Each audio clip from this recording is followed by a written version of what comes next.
YG경제연구소 차영주 소장님과 함께합니다. 안녕하십니까? 안녕하십니까? 네. 죄송합니다. 제가 갑자기 목소리가 너무 오랜만에 뵈서 좀 감격을 했나 봅니다. 지금 시각 10시 32분을 지나고 있는데요. 오늘 장 시장을 관통하는 직격 이슈 세 가지 만나보고 소장님 말씀 들어보도록 하겠습니다. 네, 반도체주 조정이 일단락되는 것인가?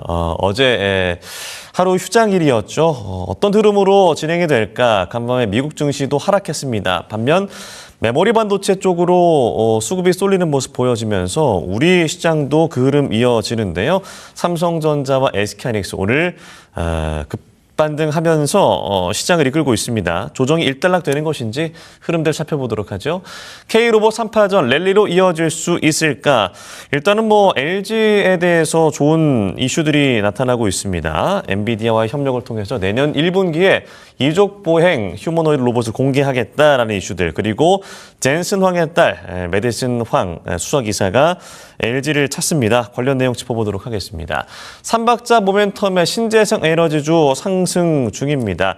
AI 데이터 센터, 그리고 미국의 노후화된 전력 설비, 그리고 여러 가지 이슈를 통해서 신재생 에너지주 최근에 좋은 흐름 보여줬죠. 오늘은 좀 쉬어가는 국면으로 보입니다만 앞으로 흐름들은 또 어떻게 나타날지도 알아보도록 하겠습니다.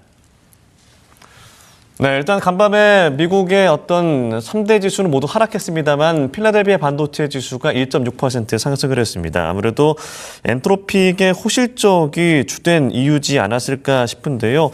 매출이 14배, 그러니까 지난해 2분기 대비해서 14배나 뛰었다. 그리고 연간으로 환산해서도 7개월 만에 7배가 상승했다. 일단 엔트로픽이 돈을 잘 벌고 있구나라는 것을 확인했던 어떤 실적이었던 것 같습니다. 예, 그렇습니다. 우리가 이제 엔트로픽이 갖고 있는 이제 클라우드 부분에 있어서 네. 호실적이 나타났다. 이 부분인 거죠. 이거는 아마존에 이어서 우리가 확인할 수 있는 클라우드 서비스, 데이터 센터 하는 기업들에 대해서는 여전히 생각 외로 돈을 잘 벌고 있다라고 좀 말씀드릴 수 있겠죠. 네. 그러니까 시장에서 우리가 반도체 AI 관련주들을 조금 구분해서 거듭봐야 된다라고 말씀드렸는데요. 우리가 이제 기초적인 반도체를 만드는 삼성전자와 하이닉스, 마이크론, 그다음에 이제 이를 통해서 돈을 벌 것인가 의구심이 있었던 데이터 센터와 클라우드 서비스를 하는 아마존 엔트로픽 역시 최대 실적을 냈고 계속해서 투자를 그 돈을 가지고 한다라는 점에서 이제 긍정적인 거죠. 여기에 이제 알파벳이라든지 메타 같은 우리가 이제 소프트웨어라든지 이런 직접 소비자를 만나는 기업들에 대해서는 좀 변동성이 있긴 합니다만 계속해서 우리가 AI 거품론을 잠재울 수 있는 다양한 이야기들이 나오고 있다라고 말씀드릴 수 있겠죠. 우리가 이제 삼성전자 같은 경우는 수출 데이터가 여전히 잘 나왔다라는 점. 네. 그다음에 이제 우리가 엔트로픽에 대해서도 여전히 저게 이제 너무 성장세가 가파르니까 다음에도 저렇게 성장할 수 있겠느냐라고 고민하시는 분들도 있긴 하겠습니다만 글쎄요, 그 고민은 지켜봐야죠. 우리가 미리 사서 고민할 필요는 없다라고 보여지죠. 여전히 긍정적인 흐름이 이어지고 있다라는 측면에 있어서는 엔트로픽의 호실적이 우리 반도체주들에 대한 우려감들 가시게 하는 중요한 요소다라고 말씀드릴 수 있겠습니다. 특히 이제 우리가 삼성전자 기준으로 놓고 보면 샌디스크의 실적이 잘 나왔잖아요. 네. 그럼에도 불구하고 지난주 금요일 날 좀 다소 미흡했다라고 느끼셨던 분들이 많을 거예요. 그렇지만 우리가 목요일 날 테마섹에 대한 좀 해프닝이 있었기 때문에 그 부분에 대해서 상쇄하고 나면 여전히 상승 흐름이다라고 금요일 날 제가 말씀을 좀 드리긴 했습니다만 그런 것들을 감안하게 되면 여전히 삼성전자라든지 반도체 주들에 대해서는 수급이 안 들어온다 하더라도 테마섹이 이제 해프닝이 끝난 상태인다 하더라도 우리가 샌디스크, 엔트로픽 또 28일 날 이제 우리가 엔비디아 실적 발표가 있죠. 이런 것들과 이어지면서 긍정적인 흐름이 지속적으로 이어질 가능성이 높지 않겠는가 이렇게 말씀을 드릴 수가 있겠습니다. 네. 특히나 이제 지난달에 우리 시장을 괴롭혔던 AI 투자 과열 논란 여러 가지 노이즈들이 있었는데 물론 말씀하신 대로 엔비디아의 실적까지 확인해야만 그런 것들이 좀 일단락될 수 있을까요? 굳이 엔비디아 실적은 중요한 것 같지는 않습니다. 네. 중요하지 않다라는 의미가 꼭 그것이 결정적인다라기보다는 지금 엔비디아 실적을 잘 나올 걸 보고 있는 거죠. 더군다나 우리가 이제 당연히 실적은 잘 나올 건데 그동안에 불안했었던 거죠. 거죠. 삼성전자 하이닉스도 실적이 잘 나왔음에도 불구하고 불안했던 건데 그 불안감을 잠재우는 요소가 될 거다라고 보여집니다. 엔비디아 실적이 그러면 어떤 역할을 할 것인가라고 질문을 하면 네. 지금 이제 우리가 삼성전자 하이닉스, 삼성전자 기준으로 놓고 말씀을 드리면 23만 원대 횡보할 때 많은 투자자분들이 특히 이제 지난주 월요일 같은 경우에 주주환원 정책 언제 나오냐만 이제 신경을 썼었죠. 주주환원 정책이 나와야만 23만 원을 횡보를 이제 돌파할 가능성이 있다라고 봤던 건데 다행스럽게도 우리가 이제 수출 데이터 잘 나왔고 그다음에 이제 시간 순으로 놓고 보면 샌디스크 그다음에 이제 엔트로피까지 실적이 나오면서 23만 원대 주가가 28만 원까지 지금 올라와 있는 상태입니다. 그러면 이제 우리가 두 가지 벽이 있습니다. 30만 원이란 벽이 있고요. 직전 고점인 35만 원이란 벽이 있죠. 네. 아마 저는 그 엔비디아 실적이 잘 나면서 30만 원 벽을 뚫고 있는 지금 뭐 이 정도 분위기면 35만 원까지 다이렉트로 갈 것 같지만 저는 그렇게 보여지지는 않습니다. 가긴 가는데 네. 속도가 조금 30만 원에서 변동성이 좀 있을 가능성이 있다고 봐요. 근데 그건 견뎌내야 되는 변동성이고요. 30만 원을 확실하게 뚫어줄 수 있는 변동성이 저는 엔비디아 실적이 아니겠나. 그다음에 그 투자자들이 바라는 주주환원 정책과 관련해서는 35만 원을 뚫는 그러한 역할을 하지 않을까라는 거죠. 상당히 뭐 좋은 얘기들이 앞으로 줄줄이 나올 것으로 보여집니다. 그러면서 삼성전자가 넘어야 될 허들이 두 가지가 있다라는 점, 30만 원과 35만 원 허들을 넘어야 되는데 그러한 허들을 넘는 과정에 있어서 중요한 도움 역할을 할 가능성이 있다라고 보여집니다. 그래서 지금 이제 투자자분들이 불과 얼마 전까지만 하더라도 네. 야 이거 다시 또 20만 원 깨는 거 아니야? 라는 것이 지난주 월요일 분위기였다라면 오늘 같은 경우에는 야 이제 직전 고점이 바로 가는 거 아니야? 추격 매수해야 되는 거 아니야? 또 이렇게 분위기가 느끼실 겁니다. 그러면 어떻게 보면 당연한 뭐 수순인데요. 근데 여기서 오히려 톤 다운을 하셔야 됩니다. 지금은 우리가 30만 원에 대해서 조금 그 조정 가능성도 염두에 두셔야 된다라는 거죠. 하지만 그 조정은 오히려 매도가 아닌 매수 기회로 삼으셔야 된다라는 점을 거듭 말씀드리면서 시장은 여전히 천천히 우상향할 가능성이 있지 않겠는가 조심스럽게 말씀드리도록 하겠습니다. 네, 이 지난달 말 기점으로 해서 반등을 하는 모습, 삼성전자와 SK하이닉스가 약간의 차이를 보였습니다만 아무래도 이게 주주환원책에 대한 어떤 여러 가지 실망감들로 인해서 SK하이닉스가 부진했는데 최근의 흐름만 봤을 때는 또 SK하이닉스가 더 강한 모습으로 앞서가고 있습니다. 그 이유는 좀 뭐라고 봐야 될까요? 서로 앞서거니 뒤서거니 된다라는 부분들인데 특히 예. 이제 SK하이닉스는 ADR 가격에 또 연동돼 있죠. 그런 부분들이 긍정적으로 나타날 가능성이 있다라고 보는 거죠. 지금 이제 뭐가 수익률이 더 빠르냐, 뭐가 더 앞으로 긍정적으로 보이느냐 이거에 대한 대답을 드리기는 참 모호합니다. 왜냐하면 하는 일이 좀 다르고 또 움직임이 뭐 비슷하긴 합니다. 움직임은 비슷하긴 합니다만 지금은 삼성전자냐 하이닉스냐를 갖고 누가 더 빠르냐라는 논쟁은 이거는 제가 볼 때 의미가 없습니다. 이거를 맞히는 분은 전 세계에 단 한 분도 없습니다. 예. 이건 뭐 모르는 일이죠. 그거는 뭐 여러분들 인정하셔야 될 겁니다. 뭐 전문가인데 그걸 모르느냐? 전문가라는 분들도 평론을 하는 것이지 이거는 뭐 신의 영역에 도전하는 것은 아닙니다.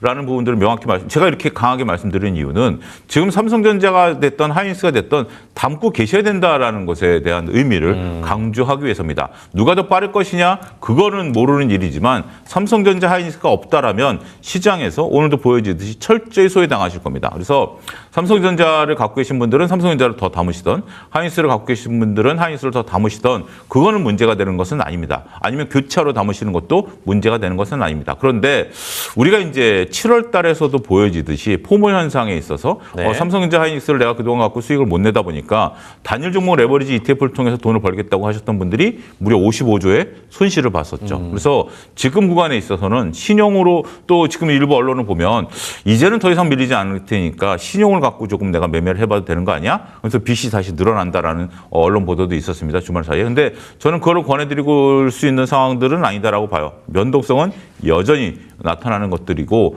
또 우리가 그 상황에 따라서 네. 조금 그 변동성이 나타날 수 있기 때문에 B2는 아직까지 제가 권해드릴 수 있는 상황은 아닙니다. 하지만 삼성전자가 됐던 하이닉스가 됐던 다시 쏠림 현상들이 나타나려고 하는 조짐이 보인다라는 측면에 있어서는 오히려 두 종목 중에 하나는 꼭 필수 아이템으로 여러분들 포트폴리오에 있어야 된다라는 점은 거듭 강조드리도록 하겠습니다. 네.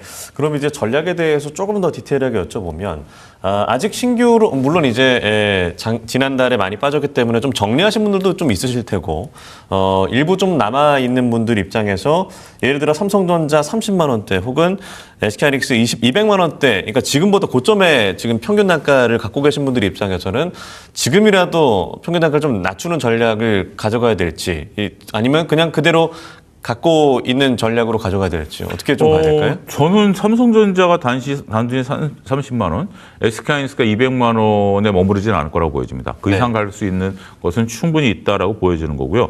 그러면 삼성전자를 뭐 23만 원, 20만 원대 샀어야 되는 거 아니냐라고 생각하실 수 있겠죠.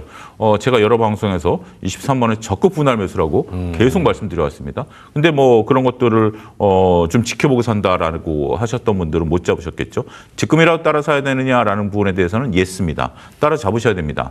그런데 이제 여기서 우리가 목표 수익률을 이렇게 잡으셔야죠. 28만 원에 사서 나는 30만 원대 중반에 팔겠다라고 하는, 그러니까 뭐 20만 원에 샀으면 23만 원에 샀으면 난 30만 원 중반대 팔 수 있었으니까 28만 원에 어떻게 보면 한 5만 원 더 주고 샀으니까 난 40만 원 팔면 되는 거 아니겠어?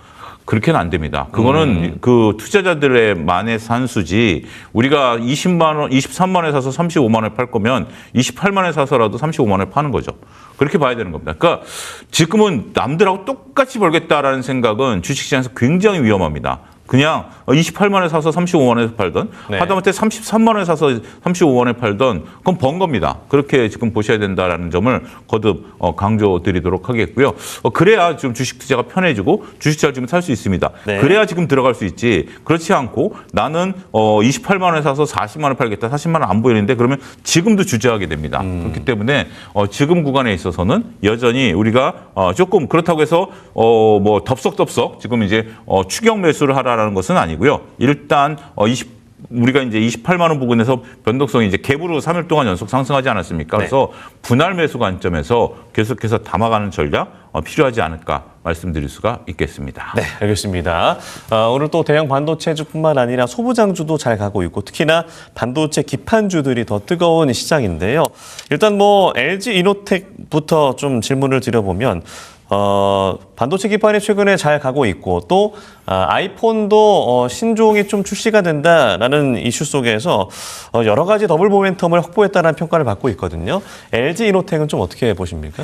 LG 이노텍 같은 경우는 나쁘지 않습니다. 우리가 전체적으로 봤을 때 삼성전기라든지 LG 이노텍이라든지 기판이라든지 아니면 카메라 모듈이라든지 이런 부분에 있어서는 상당히 긍정적이죠. 여기 자율주행 모멘텀까지 있는 거죠. 근데 좋은 기업인데 이게 참 모호한 게 수급이 일단은 조금 그렇습니다. 좋은 기업인 건 맞습니다. 그런데 예를 들면 이런 거죠. 조금 전에 이제 삼성전자 하이닉스를 적극 매수로 말씀을 드렸는데 시청자 여러분들이 1,000만 원이 있으시면 삼성전자 사시겠습니까? LG노텍 사시겠습니까? 그러니까 벌써 이렇게 대답이 그러니까 이런 거죠. 이게 그러니까 LG노텍이 나쁘다라는 게 아닙니다. 삼성전자도 있고 LG노텍까지 포함할 수 있는 자금적 여력이 있으신 분들이 그렇게 많지 않거든요. 그러니까 나는 자금 여력이 있어. 그게 아니고요. 다른 분들이 삼성전자도 사고 LG노텍을 하고 삼성전기를 살 수 있는 자금 여력이 많으냐라고 보면 그게 안타깝게도 우리가 시장을 비틀어 보면 왜 이 종목이 실적이 좋은데 안 가냐라는 것에 대한 대답이 되는 거죠. 삼성전기, LG노텍 너무나 좋은 기업입니다. 너무나 좋은 기업인데 하필이면 삼성전자가 더 좋다 보니까 삼성전자 쪽에 매기가 몰리는 거죠. 차라리 삼성전자 살래, 소부장 살래 그러면 삼성전자 80%, 소부장을 20% 담는다라고는 됩니다. 그런데 삼성전자 사면서 LG노텍을 20% 담는다?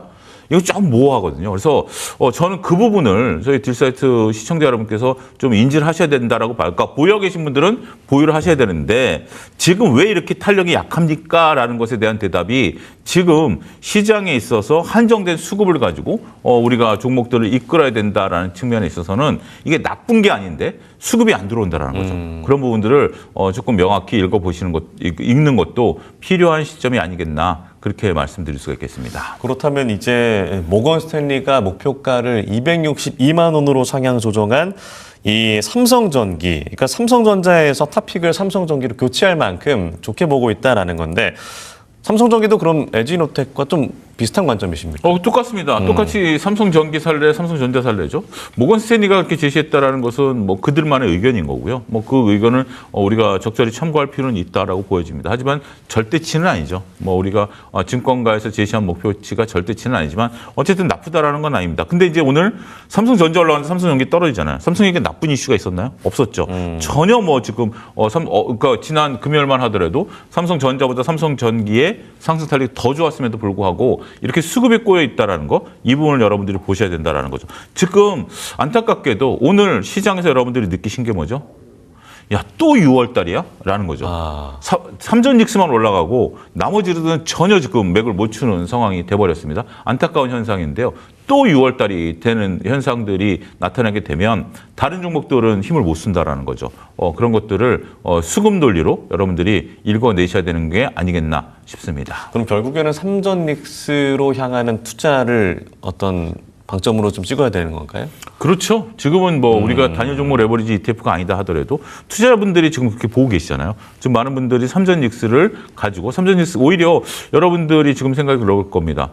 삼성전자 지금이라도 사야 되는 거 아니야? 따라 살까라는 거지만 다른 종목들은 글쎄라는 그 생각이 드실 거예요. 그러니까 우리가 시장이라는 것이 좋고 나쁘다라기보다는 수급이 모든 것을 우선하는데 수급적인 측면에 있어서의 모습이 지금 이제 다른 것들을 좀 주저하게 만드는 거죠.